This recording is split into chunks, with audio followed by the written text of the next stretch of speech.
All right, everyone, welcome back to The Rose Herd. We're doing part 2 of our driving to Mexico video. When we stopped off in the last video, it was the night before we crossed the border. So we were in Laredo, Texas, getting ready to cross the border into Nuevo Laredo, Mexico. So I'm going to walk you through the whole entire process of what that looked like during that day, the challenges that we faced at the border, and what our first day on the road in Mexico looked like. So let's have a look. Hey everyone, so today is border crossing day. We're about 4 minutes from the Colombia border. How are we feeling right now, y'all? Anxious. Definitely nervous. My stomach is definitely flipping. Hoping it'll be quick and painless. We'll get our temporary import permit for van. They probably won't need to check the dogs, but we have their records and health certificate stuff. Everyone's got their passport. We made sure we made 2 copies of everything. We've got our Mexican car insurance and all of that already. So here we go.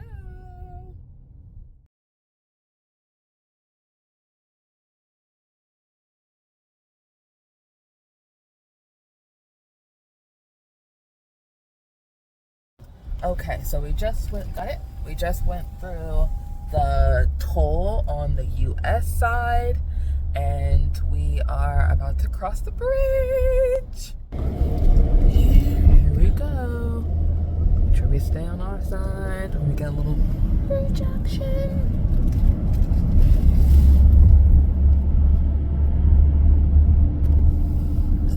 Crossing the Rio Grande.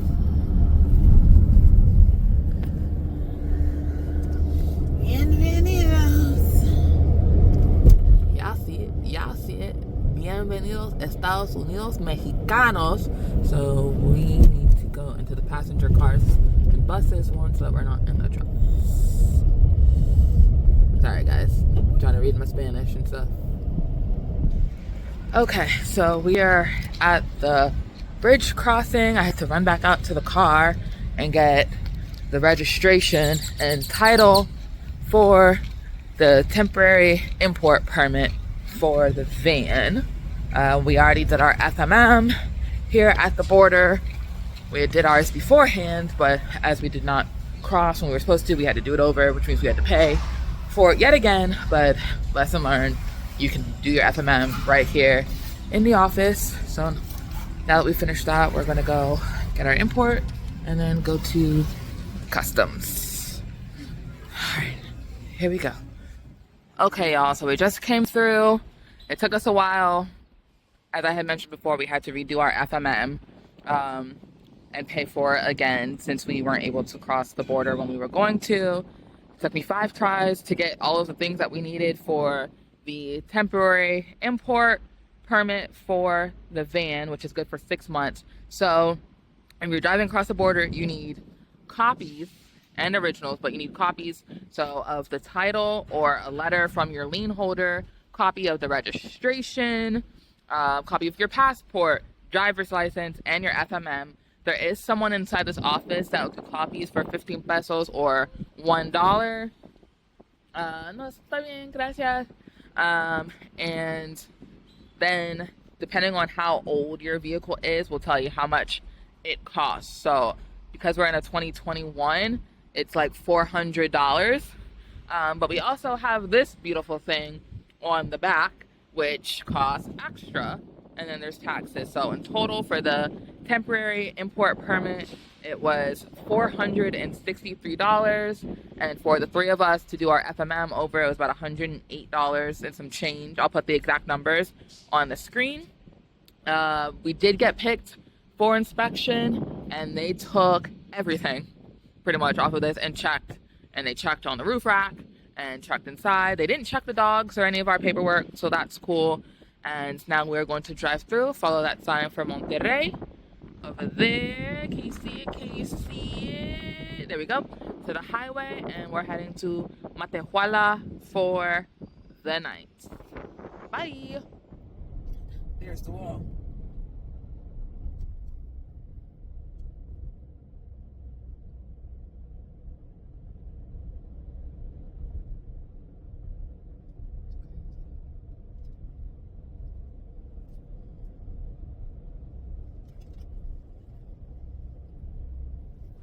Okay, so you just saw us crossing the border, being at the immigration office thing that they have there, and getting ready to get back on the road. So the first thing, once we got to the first border, so there's two parts.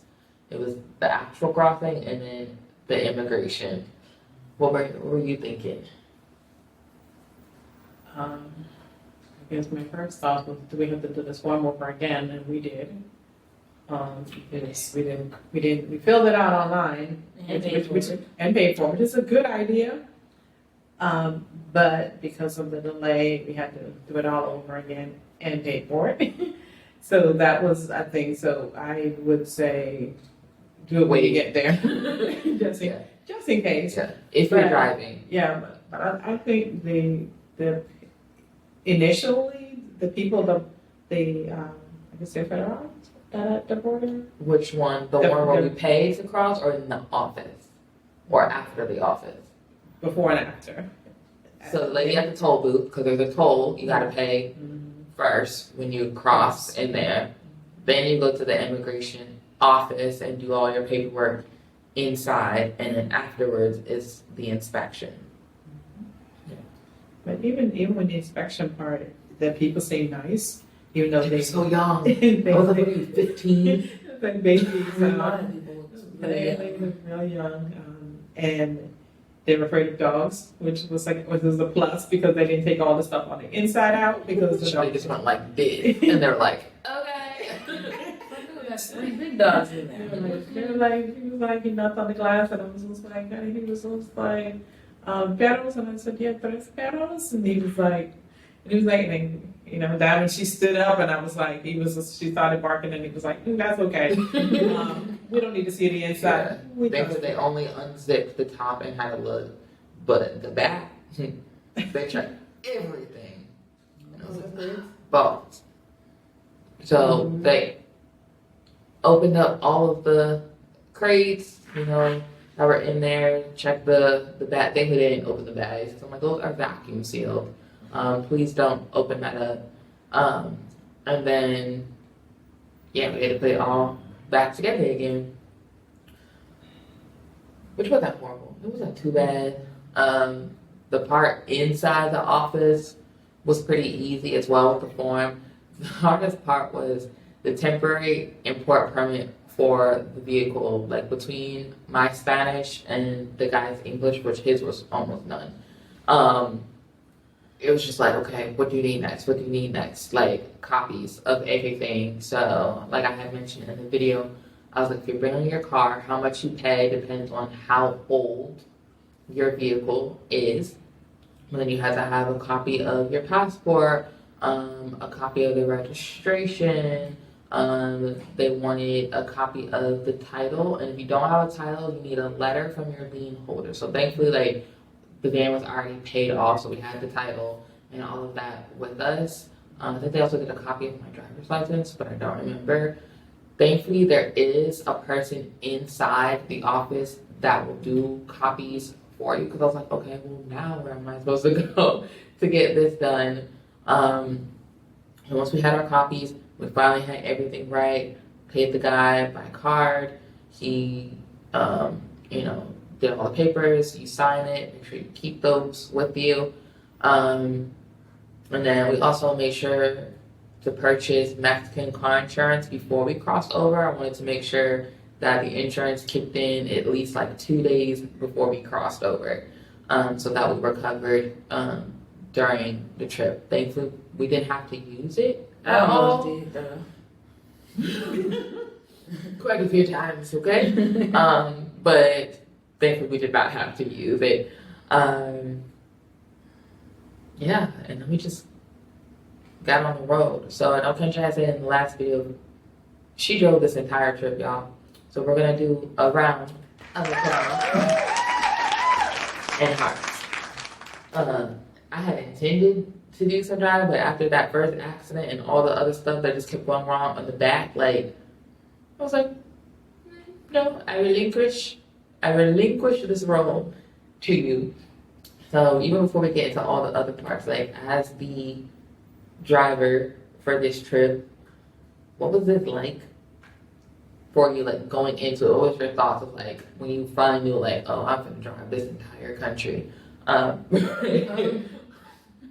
would say that kitchen probably moving Texas.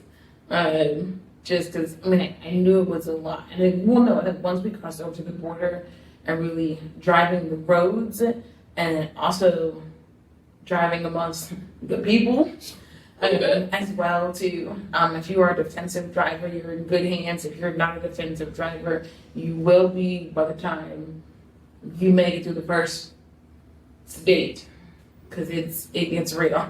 Especially during rush hour traffic, it gets very real. They make up their own rules. And them trucks do not care about you at all. We stuck to the toll road the entire way.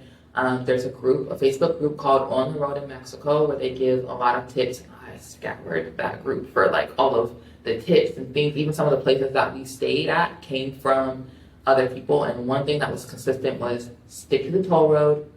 Do not drive at night. We did one of those things. Just because like with daylight savings and also going so far south toward the equator, it gets dark so early. Like it's 5:30 here and the sun is about halfway down. It'll be dark probably within the next 15 minutes. And it's like that every day. And we're like, oh, well, the days aren't too long, you know, on Google Maps. When I had planned it out, it was like, you know, 7-8 hour days in the car. Realistically, that is not what happens, because with the traffic and the way some of the roads are, so much construction that we ran into, we were doing 10, 11, 12-hour days. I think our longest 16 hours in what was supposed to be an almost 8-hour day. It doubled because 6 hours of it was traffic. Sitting. You'll see in one of the clips coming up, we would listen to a Harry Potter audiobook, the entire thing that day, and still had more driving to do. So that is what's coming up now. Alright, so we are on the toll road heading towards Matehuala. So we're outside of Monterrey. Just wanted to get some good content. Look at those mountains in the background. So beautiful. These little stops are very interesting. So if you saw that blue sign, it's like this little cutout on the side. You'll see them on the road, and it's literally just a trash can and like somewhere to wash your hands or something, or to fill up with water or whatever. Do you see them? Look at that. That's all that it is right here on the side of the highway, which I thought was interesting. They do have rest stops as well, but they are very, very far in between. But look at those mountains up there. That's where we're heading, boys and girls.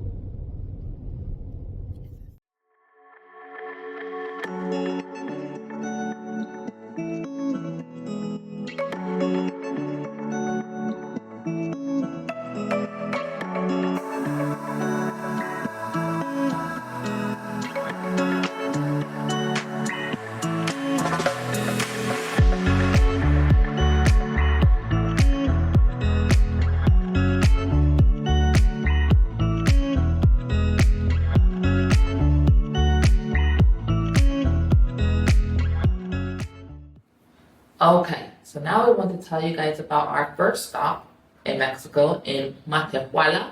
We stayed at Las Palmas Midway Inn. Loved it. It was beautiful. Well, the community was beautiful. The hotel room was very old school It was old. style. Yeah. The dogs definitely loved it. Being able to have more space, taking them for an actual walk in the morning around what was called like a complex. Yeah. Yeah, it was like, it was probably like one of the nicest places in like the 1950s and 60s, like as a resort. The rooms haven't been updated as much since then, but it was clean. It was nice. Like I slept really good, and the thing I liked about it is like it's a one-story thing, probably only like 2 units, and you can park like right at the front door, covered parking, and you just pull up the driveway, literally the driveway, and just unload. You go straight into your room with a physical. I have a thing about physical keys. I really like them. Physical key into the room, and so it almost felt like a neighborhood. You know, like it was kind of like cobblestone streets. They had like mini golf, they had a pool, they have a playground,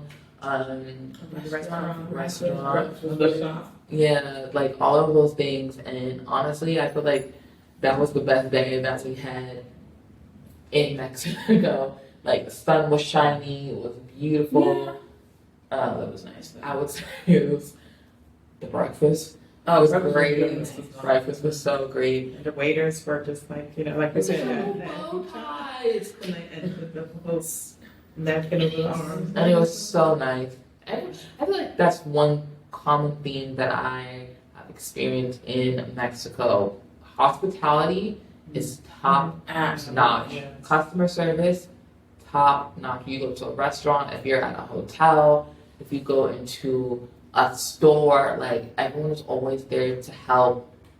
You'll always be greeted when you come in, like even if you don't speak Spanish very well, like you figure it out. Everyone's always willing to help you or find someone that can help you if they can't do it themselves. And Las Palmas was one of those places. So I hope you guys enjoy this part of Matehuala, Mexico, and Las Palmas Midway Inn. Hey guys, good morning. We are in Matehuala, Mexico, which is in San Luis Potosi. We are headed to go get some breakfast. If you just heard that yelp, that is Huey. He's upset being left in the room while we go get some breakfast. We're gonna reload the car, which shouldn't take too long. Hit this Walmart down the road, and then we are on the way to Puebla. And then after Puebla, we've got Tabasco, and then finally to Merida. All right, y'all, breakfast is here. Sister's got some French toast, some bacon. I went with the chilaquiles, divorciadas. They brought bread, different types. This is my roll to finish. Some toast. Mom's got the omelet, beans, tomatoes. Hers came with juice. We've got tea, pineapple and strawberry jam, butter. We got everything. And of course, I had to get a side of avocado to go with my chilaquiles because if not, then why bother? Inside the hotel after the breakfast area, they had this cute little store in here where you can get like local hand painted crafts. You can get hats, dresses, shirts, aprons, hat and gloves, because when we got here last night it was so cold.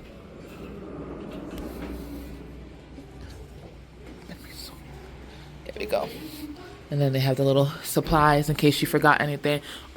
Got your shampoo, nail polish remover, rubbing alcohol, deodorant, Kleenex, toothpaste, toothbrushes, nail filers, razors. All kinds of cute little things in here.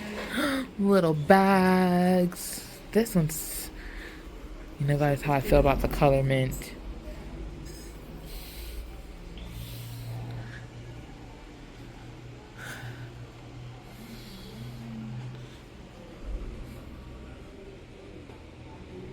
I love handicrafts. I'm not artistic at all, so anytime I see stuff like this, I'm like, wow, people are so talented. What are you looking at? Oh, wow. Little wallets and bracelets, batteries, earrings.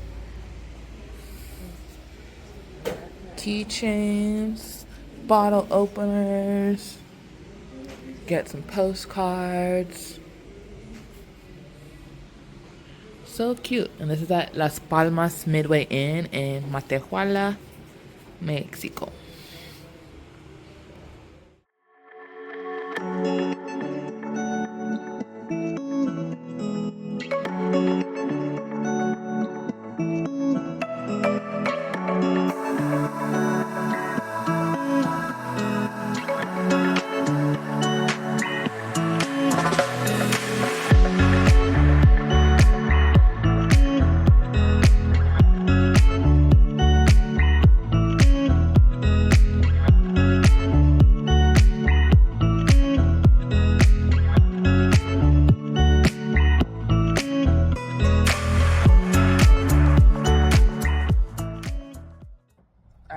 So we just stopped to use our first rest stop bathroom on the way, and I had to show y'all this. There's no one in here, so safety. But ain't no doors. Ain't no doors on these stalls. It's just toilets right across from one another. Just open toilets. Open toilets. But it's very clean. It's open. It's a little cold in here, but it's very clean. Up's here with me. But it's crazy. And we did have to pay.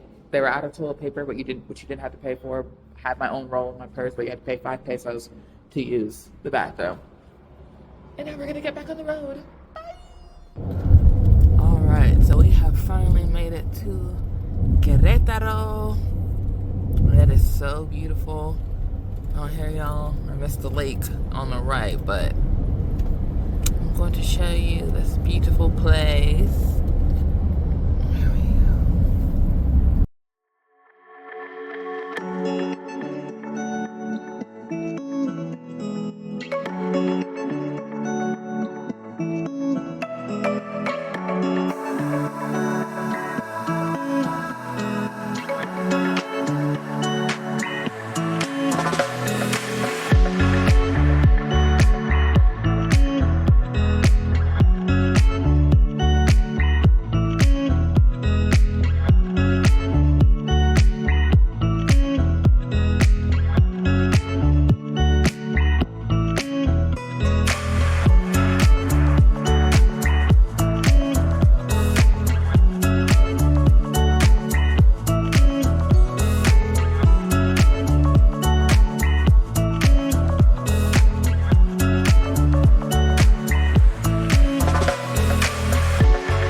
So we just had those trips from Matehuala, and we were back on the road heading towards Puebla. So that was our next stop up. What happened? I drove a lot. I'm back to visit Puebla though. It was beautiful. Mommy drove that day too. She did drive. Like almost 5 hours. And I was there.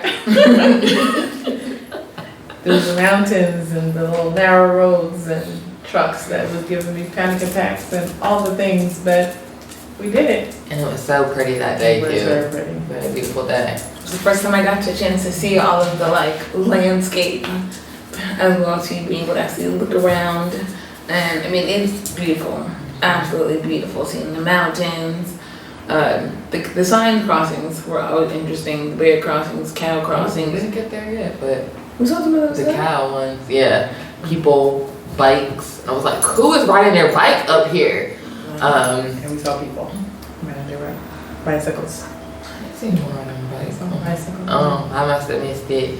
But yeah, we got to Puebla. It was late, great hotel. The parking situation was difficult. That was our earliest night though. It was our earliest night In bed before 11 o'clock. at a hotel before 11 o'clock. Listen, But we had, these days were just running together. Some nights we were getting to the hotel like 2 o'clock in the morning and then back on the road at like 9. You guys, like they were just running together. So that night we were there by like 9 something. We actually got there like on time. We were able to have a great shower and relax. We had two, her and her dogs together, and then me and my mom and my dog, the quiet old ladies together. Is it a good view? What you watching? Oh, it is a good view.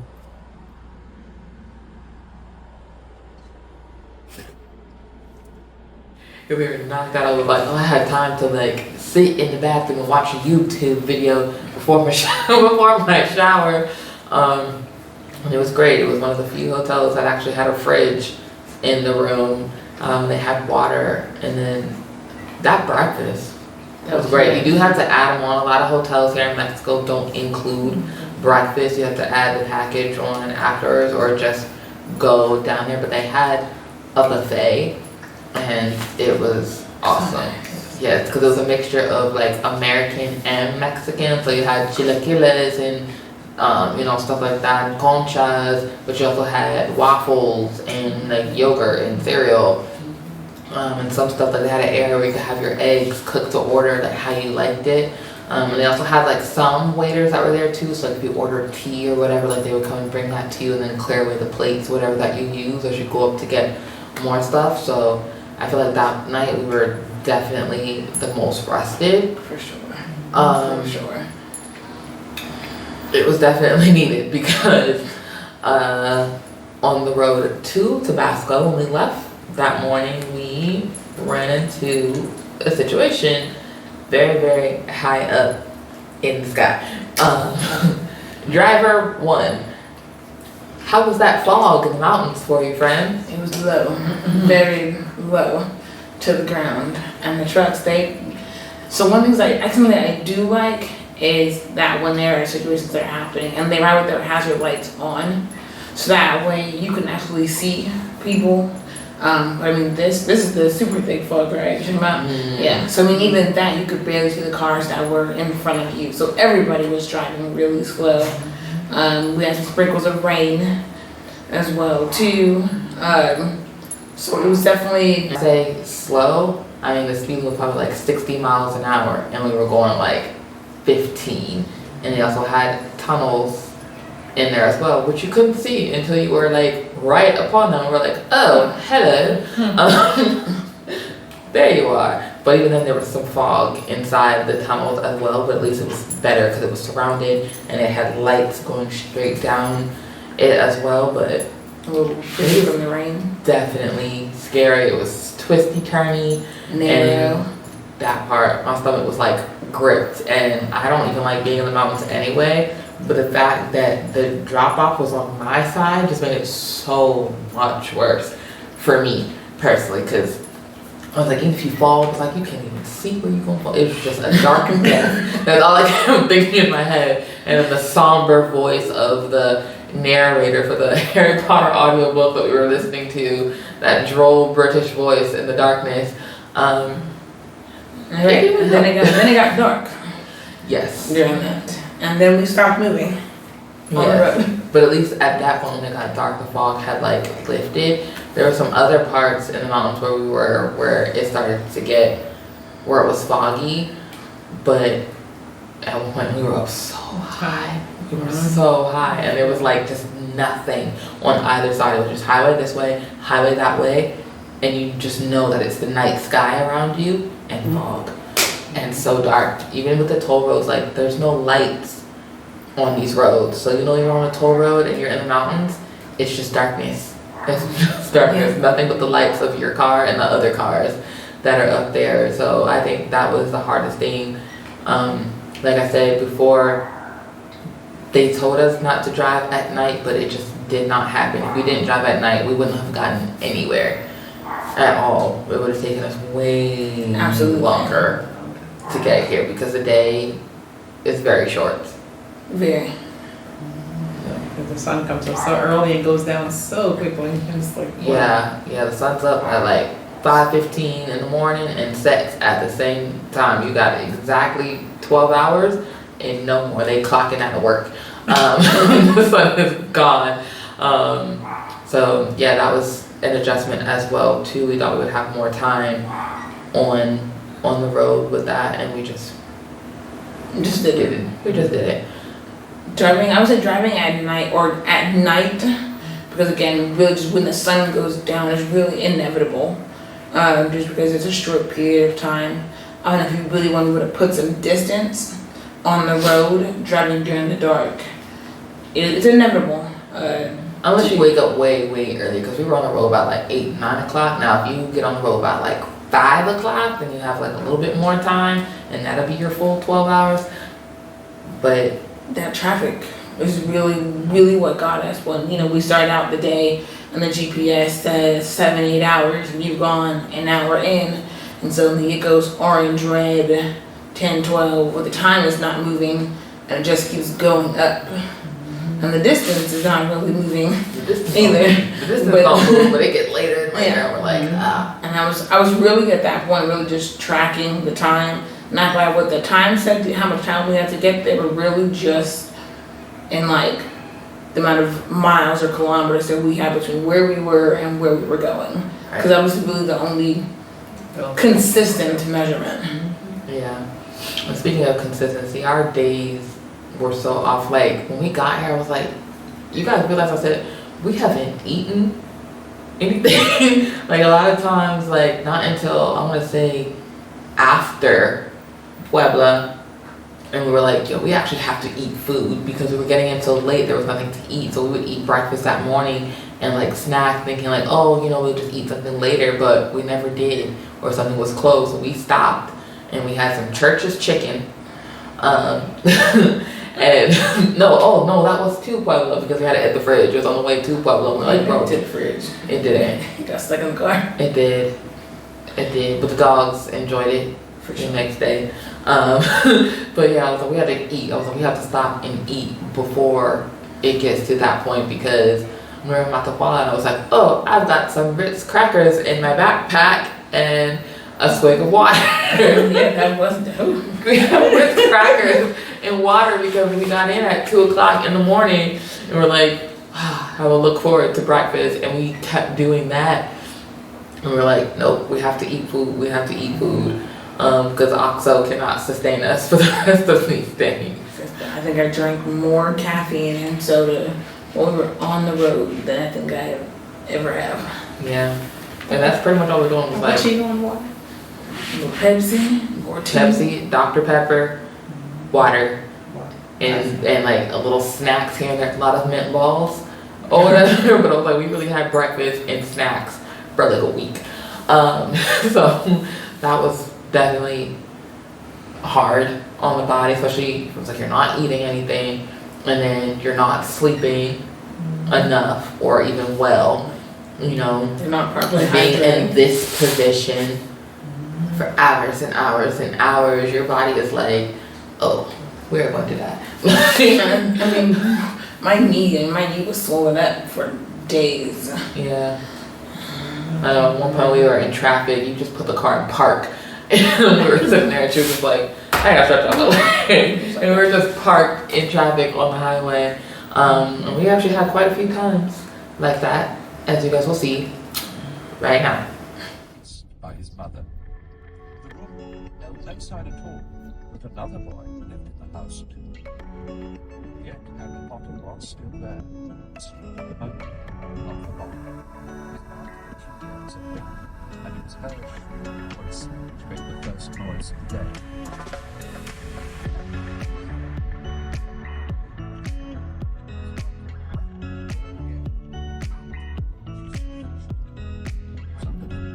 Dudley's favourite money bag was Harry. But often catching Harry very fast. Perhaps it was dark colour.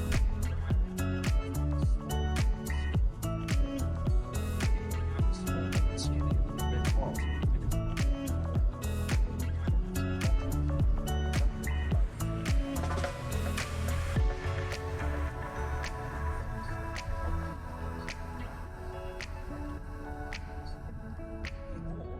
glasses held together with a lot of sellotape because of all the times Dudley had punched him on the nose. The only thing Harry liked about them was the smile on his forehead was shaped like a bolted lightning. Trying to get over. Did you ever remember asking his after the tutor?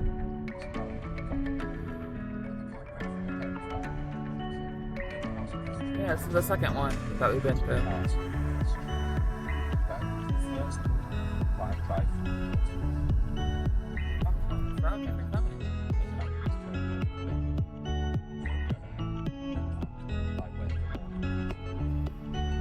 Once a week, after learning that the copy of the newspaper had shown that Harry needed a haircut. Right, that's coming up. Harry must have had more haircuts than the rest of the boys in his class put together, but it made no difference. His hair simply moved that way.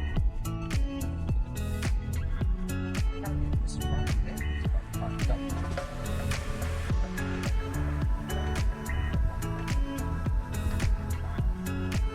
himself no company except stupidly trying nothing from the class and trying to disturb it all day long. It was worse than having a company, but the only reason we are. At least he got Okay, so we finally made it to our last day on the road after leaving our hotel in Villahermosa, Tabasco, and trouble has ensued. And I feel like it was just a dark omen of how the rest of that day was going to go. So thankful that it was the last day, because definitely the worst. 0 stars. No review on Yelp for you. So right out of the gate in Tabasco, we ran into some trouble. The cargo carrier, which had been doing great up until then. And I don't know if it was just the dodging of the potholes on every road that we were on, and decided to go from being level to being off center. And I think we stopped. That same tire on that same side. Yeah. We ended up having to stop at least maybe 3 or 4 times between Tabasco and Campeche. It's 3, I remember, because the swarm of dragonflies as we were stopping on the side of the road, and I said, hey, I will fix the things in the car. That will help. Because we had to basically, the last thing we just ended up having to take everything off of it, re-vacuum pack the bag. So the van that we chose came with a vacuum cleaner as part of the car. Sounds Yes, so we just re-vacuum seal the bags that are out there and just shove them in places, so that the only thing that was on the back was the crates, and cover that up. So I was like, it's the last day, and the red cooler, yeah, those are the last that was out there. So I was like, it's the last day. The dog don't want to be behind her seat anyway, so we just filled up that space because they were just on top of each other like a litter of puppies. Anyway, so I was like, bet that is how y'all will be for today.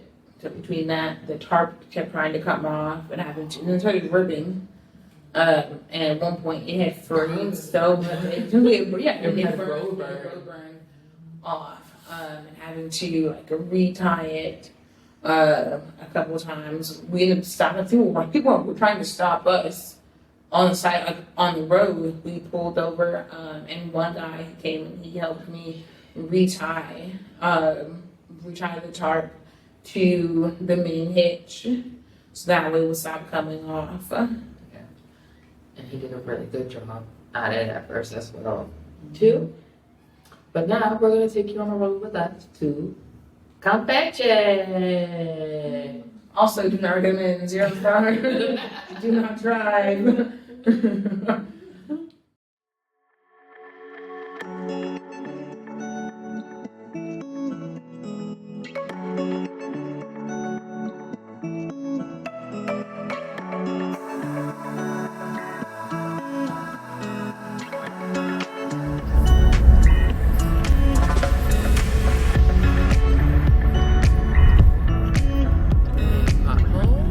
At the bridge. Right out to the Gulf of Mexico.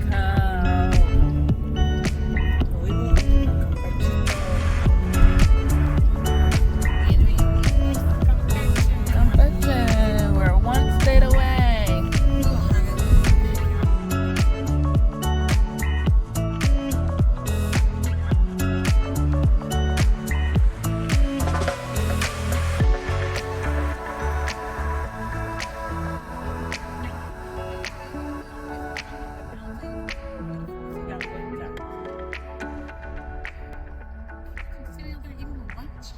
Yes, actually, because I have. I don't know. I think it was Campeche. But yeah, this is a bus stop. That's what we did. We went to but we were just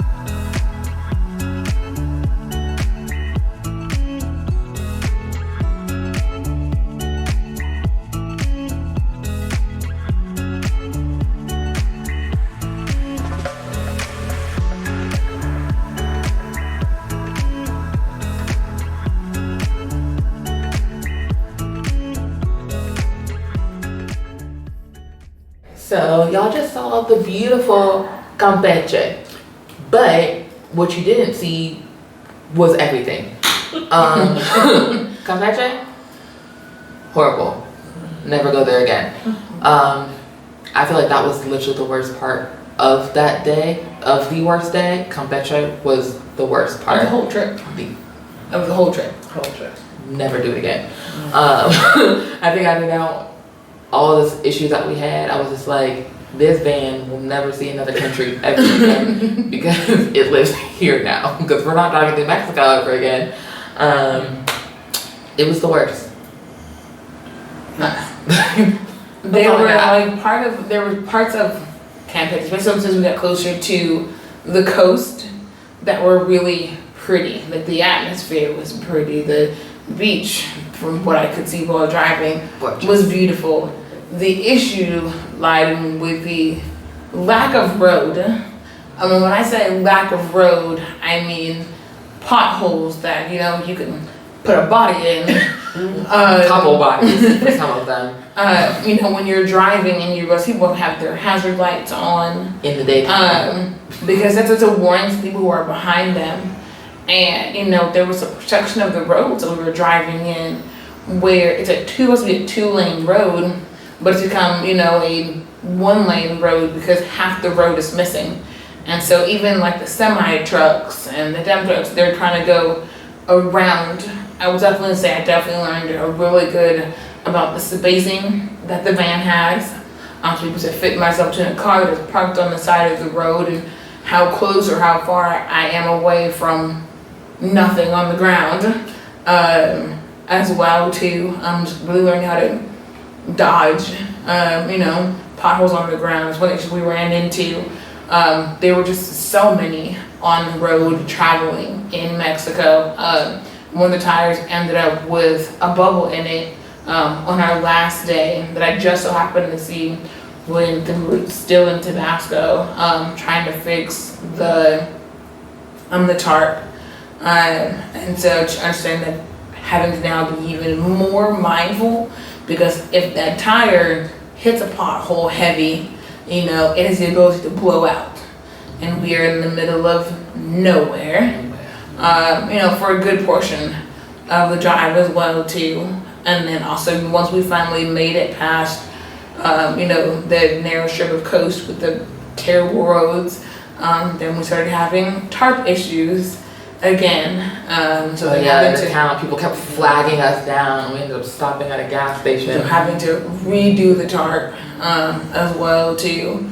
And so once we finally got that situated, and then being able to just, my main goal was as quickly as I can to try and get us back to the mainland and off of the islands before the sun went down.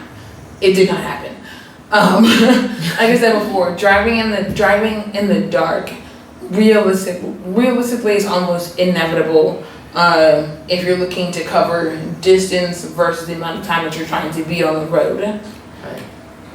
Yeah, and I would say, at one point we were in Campeche and she talked about like the ocean being on one side and rainforest on the other side. We were just in traffic, like stuck, like it came out of nowhere. We're like, we can't even see what's happening. And I just ended up getting out and looking just down the road. No one's coming from that direction, but we're also not moving. And I just stood outside listening to the ocean. We were in traffic. I was like, I'm just gonna stand here.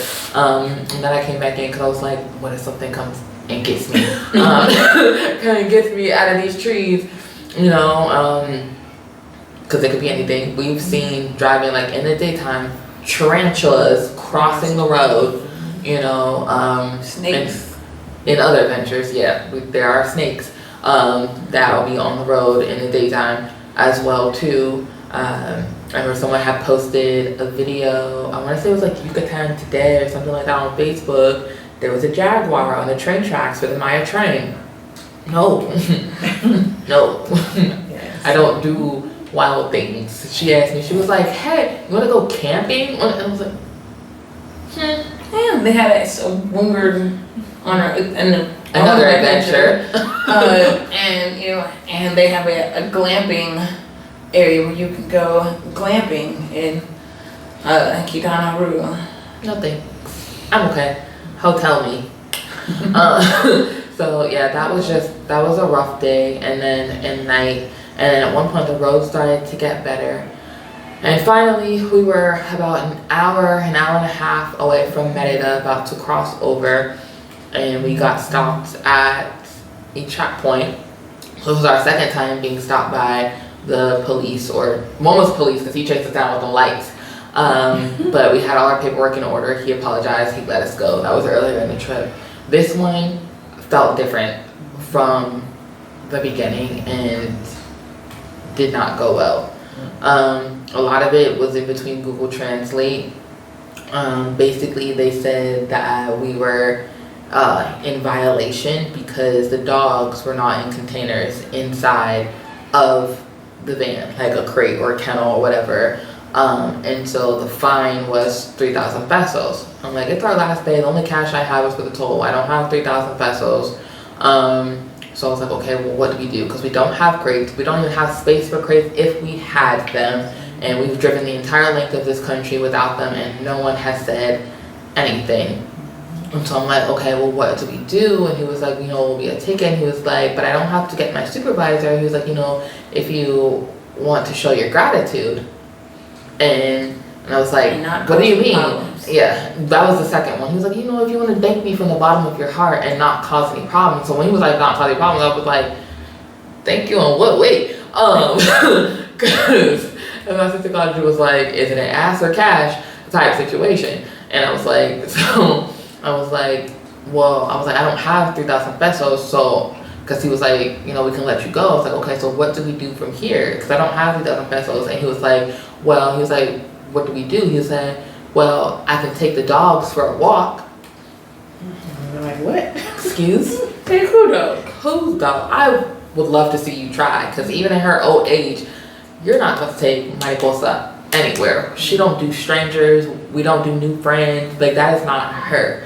as I had said in that Walmart video previously, Slytherin house, that is where she belongs. Like, that is the type of dog that she is. And I was like, you're not gonna take her. Diamond, you're not gonna take her either.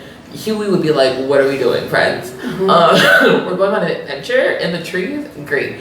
And I was like, well, you're not gonna take my dog. So I was like, okay, this is definitely bribery. So I was just like, gratitude in USD or pesos. And he was like, whichever one you feel like, basically. That's what he said. And that's what the pizza and the soda. That was after how much. And I said, no, I said gratitude in USD or pesos. And he said, whichever one you feel. Is what he told me. And then after you gave that other one money, he was like, yeah, we just need money for pizzas and sodas. I said, damn, she just gave him $100 US. If you just wanted pizza money, I got that. Because ain't no more tolls between here and there. I would have slipped you a little 500 peso. But they walked away with $100 USD. And we got to go on about our night. And after me and 5 minutes, I was in tears, crying. This one back here, crying. I said, first of all, I've never been pulled over by the cops driving. I've never had a speeding ticket, a parking ticket, nothing. I've never been pulled over. So that was my first experience on this trip, my first 2 experiences. And then to have bribery in the nighttime and threaten my dog with death. It was a lot. We were tired. We had been on the road all day. I was like, we are an hour and a half away and you're gonna pull this? And I just cried. I cried so hard, but it was very different from the others because I was like every day, every night on the road, we were driving in the dark with some tears, just like stress and anxiety. And we would start out laughing and I'd be like crying in the street kind of, but we're like laughing, crying because the anxiety was so high. And like that part we laugh about now, I'm still not over Campeche. Oh, I'm still big mad. Still big mad. Like if I ever see you on the street, buddy, even though a lot of y'all look the same, which may be light racism, but if I ever see you again, him and that big fat one, it's on sight. Okay? It's on sight. But yeah, after that we finally went straight through and we came straight here to the house. And I'm so happy that I got some footage of them seeing the house for the first time. So yeah, have a look at that. So we finally made it to the house. It is almost 1 o'clock in the morning on Monday. And as you guys know, I've been here, but I just wanted to make sure I could get the family's first reaction to the house. I need my dog to get out of the car so that we can go in and go turn on the lights and air. Good jump, mamas. And waiting for the actual mamas to come out because we packed in there like 10 mackerel. Oh, there's a big creature crawling across the hood of the van. And let's go, guys. Let's see what other type of creepy crawlies are around here. Because you know I'll freak out. All right, I'm going to need light. With me. All right, I need some light so we don't look like robbers. Oh, it's hard. Janet, again. Oh, come on. It's a very sensitive key. One more. Okay, Diamond's ready to go in. Go, Diamond. You don't even know where you are. Step up. Yeah.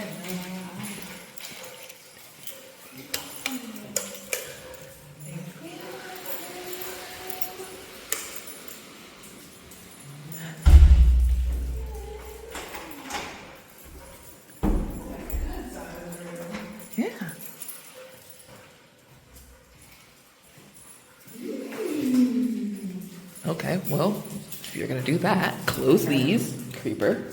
Help. Okay.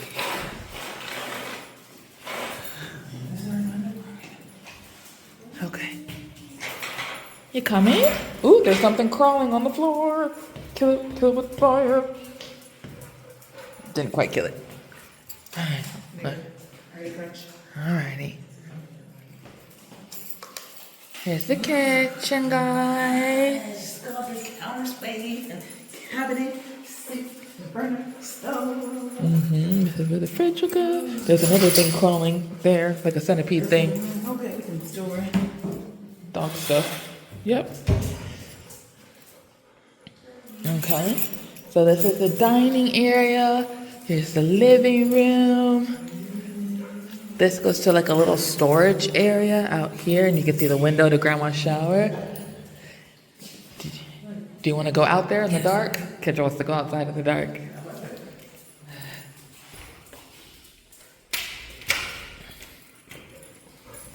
Okay, babies. Yeah, definitely needs the gardener.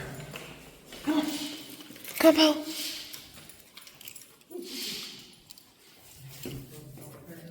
How is it going? This stairs is nice and big. I'm gonna say that we had to get rid of the patios though. Oh yeah, that pool definitely needs to be cleaned, and the grass needs to get cut. It's not too flush with this inside. It's high enough to eat up in there. It's so dirty right now, but when it's clean, it's so clear, crystally blue.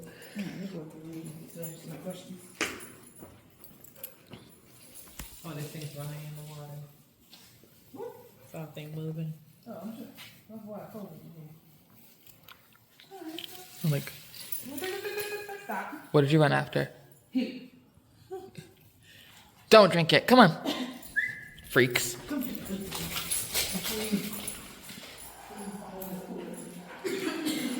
Okay.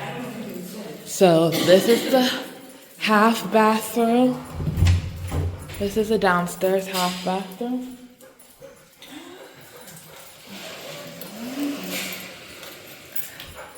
Are you ready? Come on, Mom.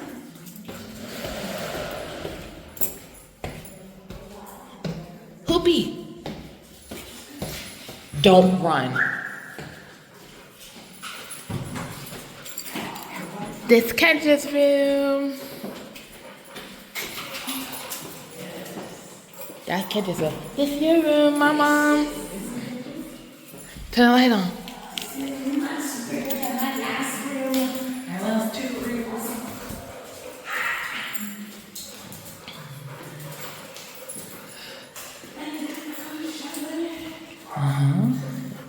Look.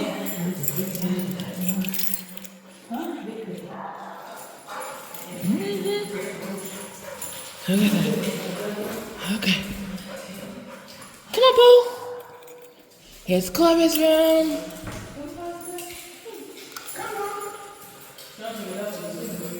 Here's Chloe's room. Diamond's already exploring it. Ow.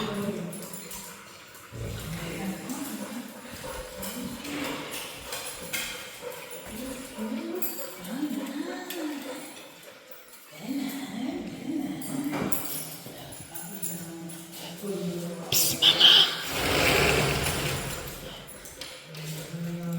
Pull it up. This is our balcony. I think it might be up and on. Oh, up. Oh, okay, down. Go ahead. I'll get it.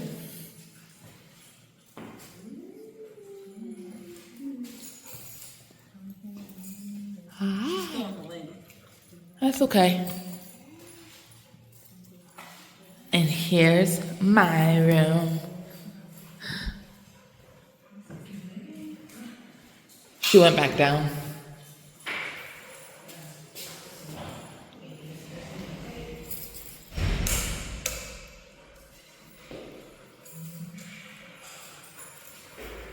Hi, Diamond.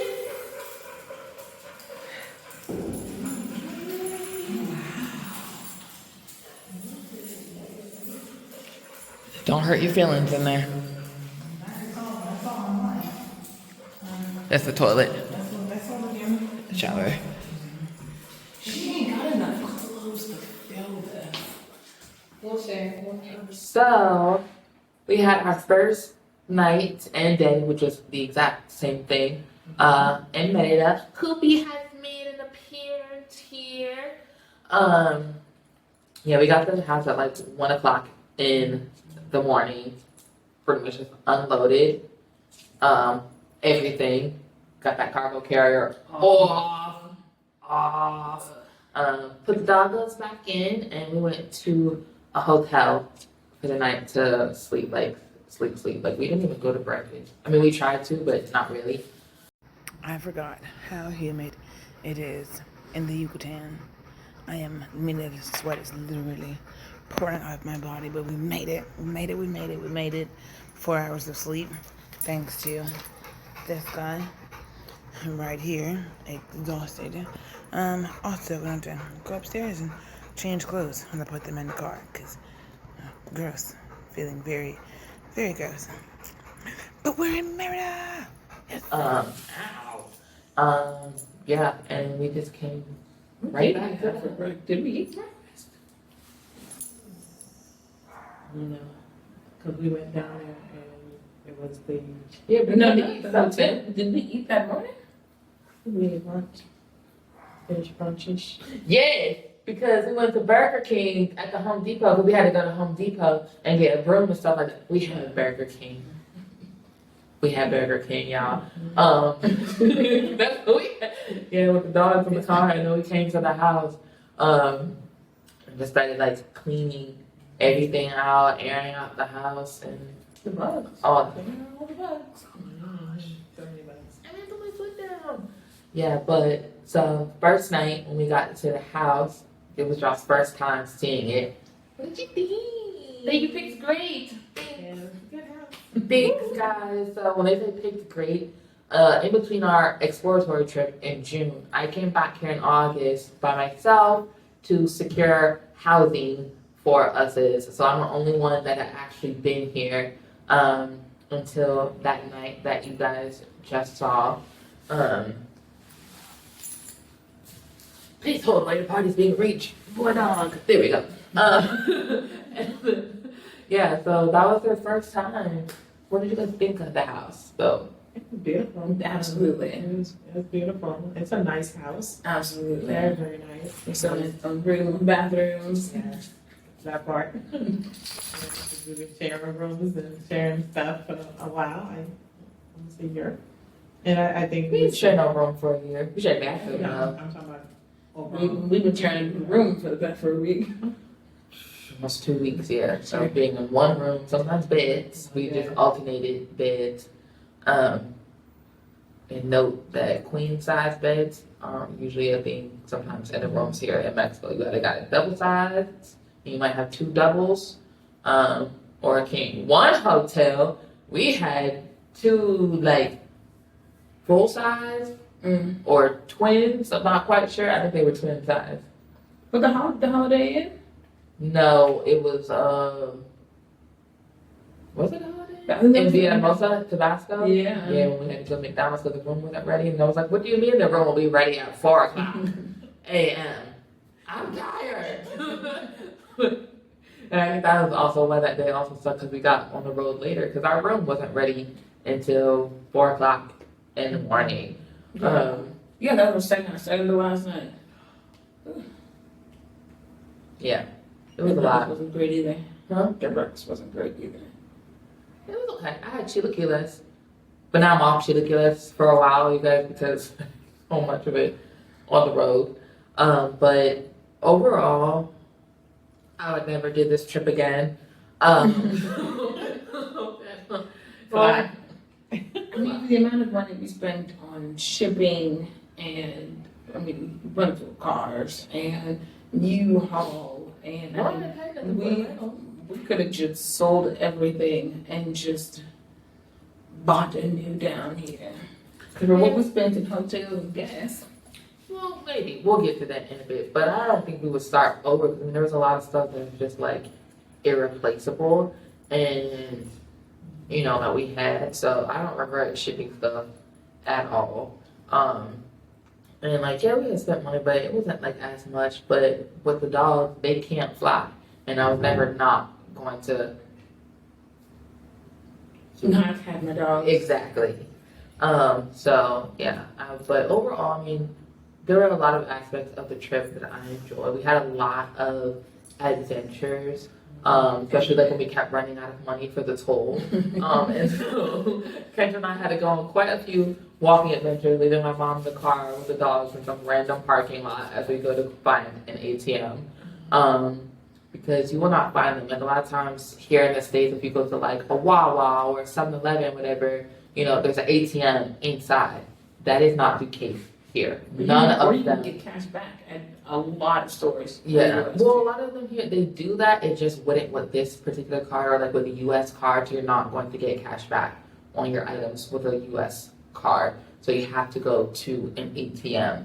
And a lot of times they're attached to banks, like on the outside, or they're just like somewhere along the street. A certain bank has an ATM that happens to be right there.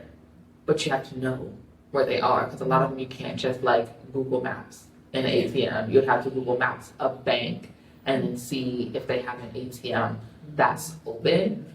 And so twice we ran out of cash for the tolls and had to go walking around some random town. One time in the middle of the night, which was horrible. It was mud. This one was in slides.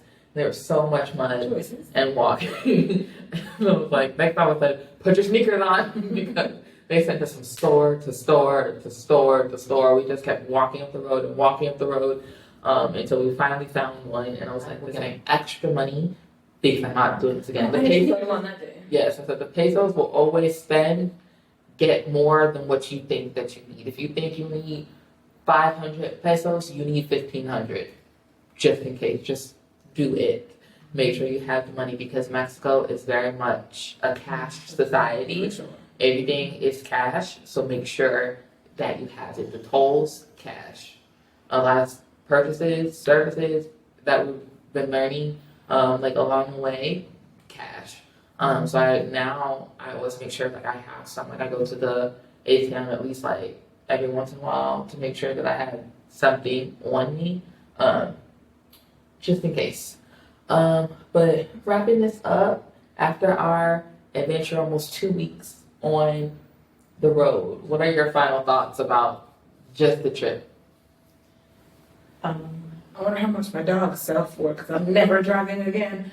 I mean that jokingly, though. But it was definitely an adventure. Every single step of the way, for sure. Definitely something that I will never forget. And I can't sort of say we had fun on the road, but it wasn't all terrible. We had a lot of anxiety-filled laughter, but there was a lot of that. I wouldn't call it fun, but it was definitely an adventure. And it's something that, like she said, I would never forget. So thankful that we have all the videos and stuff of it, and that we were able to do it together. Even though we missed Grandma on the road, this was definitely not a trip for her. So I was like, that was definitely a God move, that at the last moment we were like, actually, we don't have space. You should stay here, because I didn't even want to be on this. After a while, I was like, I don't want to be here anymore. Just drop me off in the city. I'll meet you there. But no, it was a lot, but I'm still glad that we did it anyway. Sure. I knew, even starting, moving to a new country, it wasn't going to be easy. I was aware, again, from that Facebook group, that bribery along the way was a possibility. Had even heard that robbery is a possibility, of people getting stopped or having to get sent back to the border for not, having papers and stuff in order. I knew that all of that was possible. Definitely prayed that it didn't happen. The bribery still happened. I knew about topes along the way. I knew about potholes. I just didn't know about the extent. What did you say? Can you explain what a tope is? A tope in the U.S. was considered a speed bump. However, you have different variations of them on the road. Some are these little dots that are side by side that just kind of slow you down. Then you got your regular speed bumps. Then you have ones that are almost double size speed bumps like this. And then you have the peatonal, I think is how you pronounce it, where it's basically a crosswalk meets a speed bump. So it's raised up, it meets the level of the sidewalk, and it goes up, flat, down, that are super, super wide. However, normally in states, and possibly Canada, your speed bumps will be like in residential areas where they want you to slow down. They have speed bumps on the highway sometimes, and in the mountains, you just be like, stop it. Sometimes there's a sign letting you know that it's coming. Sometimes they're painted, sometimes they're not. Sometimes they're the exact same color as the road, and you don't know they're there until you're in the air. Because we hit a couple of them jokers and been like, and so, oh my god, the cargo carrier just scraping across the top of it because the van was so heavy in the back. Like the back of the van and the cargo carrier were just. The van already sits naturally low, and then just all the weight that we had in it. So that's the new cargo carrier is also now inoperable as well too. But not in that. Like we could probably fix it. The little U piece that goes in like that could be replaced. Yes. So because there's a lot of iron workers around here, but yeah, for right now it is out of operation. I don't know when it'll be in operation again and when we will need it, but we still have it. Because you never know. Might drive to Belize and do a little trip there. So that's definitely a plan. But overall, you know, again, an adventure that I never want to do again. So Mexico, please let me stay when I get my residency. Viva Mexico. That's how we are. But thank you guys so much for watching this video. Please don't forget to like, comment, and subscribe. And also, you know, share with your family and friends about the adventures that we're having here. And if you're looking to make the move as well, let us know in the comments too if you have any questions about what content you want to see us make. And we'll see you in the next video. Bye.